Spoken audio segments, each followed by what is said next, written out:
የዘይት ዋጋ ወዴት በዚህ ጉዳይ ዛሬ እንነጋገራለን። ኮሜንቶች አነብላችኋለሁ። በጣም ይገራርሙ ኮሜንቶች እያየሁ ነበር። ኮሜዲያን ያሲኖ መነጋገሪያ መሆኑን ቀጥሏል። ሰይፉ በኢቢኤስ ላይ ቀርቦ ይገራርሙ ሀሳቦች ሲያነሳ ነበር። እነሱን እያነሳን እንነጋገርባቸዋለን። ማስተር አብነትም ወደ ቤቱ ከሕክምና ተመልሷል። በጤና በሰላም ወደ ሀገር ገብቷል። ስለሱም ጉዳይ የተወሰነ ሀሳብ እንሰጣችሁ ይሆናል። የአውሮፓ ህብረት ቲክቶክን እያስፈራሩት ነው። ለምን ሚለውን በዚህ ቪዲዮ አብረን የምንነጋገር ይሆናል። ሰሞንኛ ጉዳዮችን እየተመልሻለሁ፣ አብራችሁን ቆዩ። ሰላም ቤተሰቦች፣ በሰሞንኛ ጉዳዮች ተመልሻለሁ። ሊቁ ነኝ። ሳብስክራይብ በማድረግ ቤተሰብ መሆናችሁን እንዳትረሱ። ዛሬ በመጀመሪያ የምንነጋገረው እንግዲህ የዘይት ዋጋ ነው። ጋይስ ምን እየተፈጠረ ነው? የዘይት ዋጋ ጭማሪ እጅግ በጣም አስደንጋጭ ሆኗል። አብዛኞቻችን ያው ዘይት እንጠቀማለን ለምንበላው ነገር። ለአብዛኛው ሰው ኢትዮጵያዊ እንደ ግብዓት ነው የምንጠቀመው። ዋጋው ግን አይቀመስ እየሆነ እንዴት ነው? እናንተ እየተጠቀማችሁ ነው ወይ? ዘይትኛ ያው እየቀነሰ ነው። በቅርቡ ደግሞ ማቆማችን አይቀርም። ግን ብዙዎችን እያነጋገረ ይገኛል። ህዝቡን ሮሮ፣ የህዝቡን ጩኸት እየሰማን ነው። እኔም በተለያዩ ቦታዎች ላይ ያጋጥመኛል እና በየሱቁ ውስጥ ሄዱ በየቀኑ የ100 ብር የ200 ብር ጭማሪ እየሆነ አሁን እንዲሁም በትንሽ ቀናት ውስጥ ብቻ ከ1800 ወደ 2400 2500 ድረስ እየተሸጠ ነው የሚገኘው።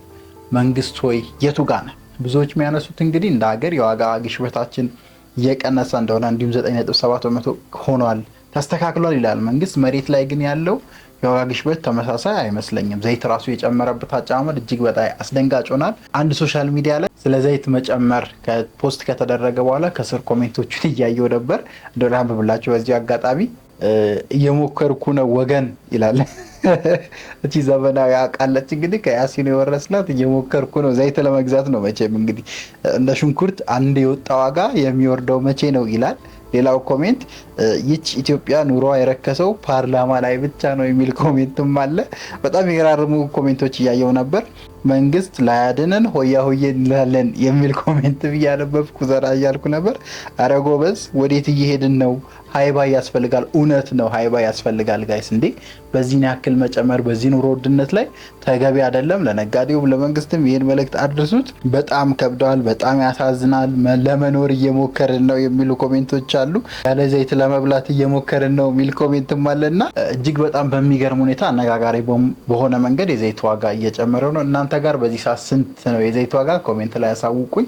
እየሞከርን ነው። ያው እኛም ዘይት ለመግዛት የሚለውን ሀሳብ እንቀበላለን። ግን እንደምንም መንግስቱን እጁን ቢያስገባ ከሚመጣበት መንገድ ጀምሮ ለህዝቡ በተመጣጣኝ ዋጋ እንዲቀርብ፣ ድጎማም ካስፈለገው ድጎማ ለምን አይደረግም? እውነቴን ነው የምላችሁ። እንዴ የምንኖርበት ዋናው ቤዚክ ኔሴሲቲያችን ቤዚክ ኒዳችን ስለሆነ የዘይት ጉዳይ ቢታሰብበት የሚል መልእክት ለሚመለከተው አካል በዚሁ አስተላልፋለሁ።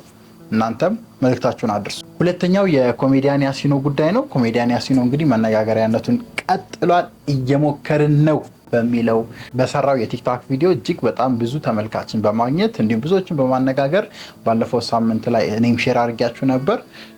አሁን ላይ ደግሞ በሰይፉ በኢቢኤስ ላይ ቀርቦ የተወሰኑ ሀሳቦችን እያነሳ ነበር።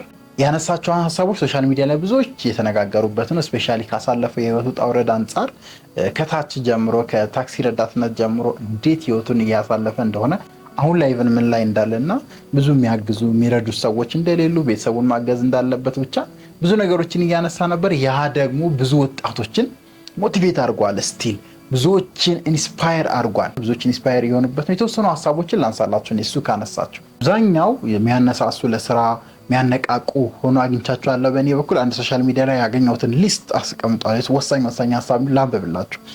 መሞከር መሰረታዊ ነገር ነው የሚል ሀሳብ ያነሳል። ህይወት ላይ ያው ሁላችሁ እንደምታውቁ እየሞከርን ነው፣ እየሰራ ነው፣ እየጣርን ነው።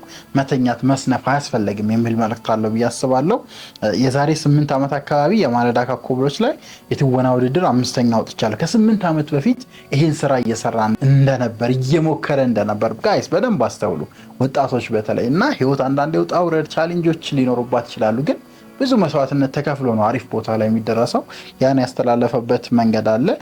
አሁን አክቲንግ ላይ ለምሰራው የማለዳ ኮከብ ትወና በጣም ጠቅሞኛል። ደብረ ዘይት ላይ አስተናጋጅ ሆኜ ሰርቻለሁ። የታክሲ ረዳት ሆኜም ሰርቻለሁ።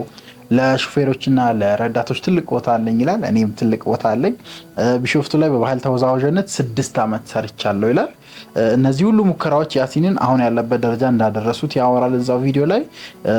እየሞከሩ ነው የተሰኘው ቪዲዮ መነጋገሪያ ሆኗል። ተስፋ ያጡ ሰዎች ተስፋ እንደሚያገኙ በዛ ቪዲዮ አምናለው የሚል መልእክትም አስተላልፏል። በጣም ቆንጆ ቆንጆ ሀሳቦችን ሲያነሳ ነበር። ሶሻል ሚዲያ ላይ ኮሜዲ ብቻ አይደለም የምሰራው፣ የሚነሱ የሚያጋጩ ሀሳቦችን ማከም ፈልጋለሁ። ያው እንደኛው እንዳስተሳሰብ ለውጥ ማለት ነው። ያን እንደ ሊቅነት እንደሚሰራ አስቀምጧል። 1 ሚሊዮን ተከታይ ያለኝ ልጅ እናቴ ስትቸገር ሳይ ልቤ ይሰበራል። ሌሎች በትንሽ ፎሎወር ገንዘብ ያገኛሉ። ሶሻል ሚዲያ ላይ የሆኑ ቲሞች አሉ በደንብ ገንዘብ የሚሰሩና ስቲል ፋይናንሻሊ ሶሻል ሚዲያው እየተጠቀመበት እንዳልሆነ ያንም ያነሳል በደንብ እና እየተቸገረ እናቱ የተቸገረች ማየት እንደሚከብደው ስቲል ብዙ ፎሎወር እንዳለው ኢቭን ስልክ ተውሶ እንደሚሰራ እስከ ቅርብ ጊዜ ድረስ አይፎን ስልክ ምናምን ያነሳል። እናቴ ደስተኛ ናት፣ ደረስክልኝ ትለኛለች፣ ጊዜው እየደረሰ ነው ኢንሻአላህ ይላል። በዚህ አጋጣሚ 1 ሚሊዮን ተከታይ ሲገባ ስልክ የለኝም፣ በሰው ስልክ ነው የሚቀርጸው። ቅድም ያነሳውላችሁ አንዳንዴ በጣም ቻሌንጂንግ ነገሮች መሆኑ የምታውቁት በዚህ ነው እና አንድን ሰው ስታዩ የሆነ ያለው የደላው ምናምን ይመስላችኋልና ብዙ ህመሞች ከኋላ አሉት፣ ብዙ ኃላፊነቶች፣ ብዙ ሸክሞች ብዙዎቻችሁን አሉብና ዶንት ጃጅ ቡክ ባይ ኢትስ ከቨር ሚለው እዚህ ጋር ነው የሚመጣው። ከዛ በመጨመር ችግር ነዳጅ ነው ኃይል ይሆናል የሚል መልእክት ማስተላልፏል። ለሚያልፍ ጊዜ የማይሆን ነገር ማድረግ አልፈለግም የሚል መልእክት ማስተላልፏል። ጀነራል ያሲኖ እንግዲህ ብዙዎቻችን ተምረንበታል ብዬ አስባለሁ። እኔ ያሲኖን እንዳልኳችሁ ከብሔራዊ ቲያትር ከሊቅነት ፕሮግራም ጋር ነው በተገናኘ ጋብዘነው ኮሜዲ ስራዎችን እንዲያቀርብ አድርገናል። ቪዲዮችን ጋብዛቸዋለሁ መጨረሻ ላይ እነሱን ቪዲዮችና እዛ ላይ ነው ማቀውና ከዛ ጀምሮ በጣም እንደሚሰራ አውቃለሁ፣ እንደሚጥር አውቃለሁ። ያው አንዳንዴ ላይፍ እንደዚህ ይሆናል። በቃ በመጣር ውስጥ ቻሌንጅን በማለፍ ውስጥ ነው የተሻለ ቦታ የሚደርሱት።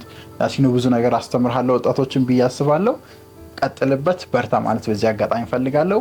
ወደ 3ኛው መነጋገሪያ ጉዳያችን ስንገባ ማስተር አብነት ብዙዎቻችሁ የምታውቁት በደግነት በየዋህነት የተራቡትን ሲያበላ የተጠሙትን ሲያጠጣ መንገድ ላይ ታዩ ብዙዎቻችን በእርዳታ ስራው ነው የምናውቀው። ከተወሰነ ጊዜ በፊት ከጤና እክል ጋር በተያያዘ ወደ ውጭ ሀገር እንደሚወጣ ራሱ በአንደበቱም ተናግሮ ነበር። አሁን ላይ ድኖ ተሽሎት ወደ ሀገር ገብቷል። ኤርፖርት ላይ ተቀብለውት እሱም ያለውን ሀሳብ ገልጾ ነበር። ተመስገን እያለ ነው። እንኳን በሰላም መጣ በዚህ አጋጣሚ ነው ማለት ፈልጋለሁ። አሁንም ወደ ሙሉ ጤንነት ፈጣሪ ይመልስልህ፣ ወደ ቀድሞ ስራ፣ ወደ በጎነት ሀገራችን ወደምትፈልገው ወደ መስማማት፣ ወደ መግባባት፣ እርስ በርስ ወደ መረዳዳት ስራ እንድትመለስልን በጤና እመኝልሃለሁ። ወደ መጨረሻው መነጋገሪያ ጉዳያችን ስንሄድ የአውሮፓ ህብረት ቲክቶክን እያስፈራራ ይገኛል የሚል መረጃ አለ። የአውሮፓ ህብረት እንግዲህ ቲክቶክን የሚያስፈራራው በምንድን ነው ካላችሁኝ እጅግ በጣም ሱስ የሚያስይዙ አፕሊኬሽኑ ላይ ያሉ ሲስተሞች አሉ በሚል ነው የወቀሰው። አብዛኞቻችሁ እንደምታውቁት ቲክቶክ ሱስ ያስይዛል አያስይዝም? እስቲ ኮሜንት ላይ አስቀምጡልኝ። ያስይዛል አያስይዝም? ኮሜንት ላይ አስቀምጡን። ያው አብዛኛው ሰው ሶሻል ሚዲያ የሚጠቀምበት መንገድ ራሱን እንዲጠቅም አድርጎ ራሱን እንዲያሳድግ አድርጎ አይደለም የሚጠቀሙ፣ ስክሮል ለማድረግ ነው አብዛኞቻችሁ የምትታወቁት። አንዳንዶቻችሁ ደግሞ ራሳችሁን እንዲያሳድግ ቢዝነስን ቢልት ማድረግ፣ ቢዝነሳችሁን ማሳደግ፣ ገቢያችሁን ማሳደግ ላይ አትኩራችሁ የምትሰራዋላችሁ። የቲክቶክን አልጎሪዝም ፕላትፎርም በጣም ካጠኑ በኋላ እንግዲህ ሱስ እንደሚያስይዝ አንዳንድ አፕሊኬሽን ላይ የተጫኑ ነገሮች ለምሳሌ ኢንፋይናይት ስክሮል የሚባል አለ። ቁጭ ብላችሁ ራሱ ስክሮል ያደረገ እንድታዩ እጃችሁን ይብን እንዳትጠቀሙ የሚያደርግበት ሲስተም አለ። አውቶ ፕሌይ የምንለው ቪዲዮዎች ያለ ኔትወርክ የሚያጫውትበት ቲክቶክ የራሱ ሲስተም አለው። ብቻ በተለያዩ በእንደዚህ አይነት ነገሮች ሰዎች ከፕላትፎርሙ እንዳይወጡና ሱስ እንዲይዛቸው የሚያደርጉ ነገሮች አሉት። ስለዚህ ካላስተካከላችሁ ከፍተኛ የገንዘብ ቅጣት ቲክቶክ ላይ እንጥላለን እያለ ነው የአውሮፓ ህብረት።